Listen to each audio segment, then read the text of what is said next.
شفیع روز شمار، دو عالم کے مالک و مختار صلی اللہ تعالی علیہ وآلہ وسلم نے ارشاد فرمایا، اس ذات کی قسم جس کے قبضہ قدرت میں میری جان ہے،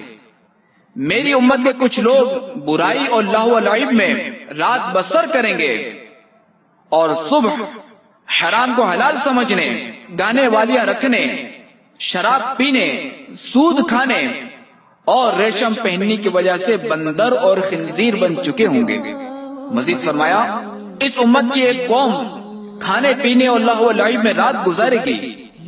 پھر جب وہ صبح کریں گے تو ان کے چہرے مسخ ہو کر بندر اور خنزیر بن چکے ہوں گے، اور ان میں دھسانے اور پھینکے جانے کے واقعات رونما ہوں گے، یہاں تک کہ لوگ صبح اٹھیں گے تو کہیں گے آج رات فلاں کا گھر دھسا دیا گیا، اور ان پر آسمان سے پتھر پھینکے جائیں گے، جیسا کہ حضرت سیدنا لوط علیہ السلام کی قوم کے قبیلوں اور گھروں پر برسائے گئے، اس لیے کہ وہ شراب پیئیں گے، ریشم پہنیں گے،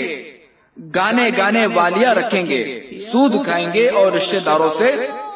قطع تعلقی کریں گے۔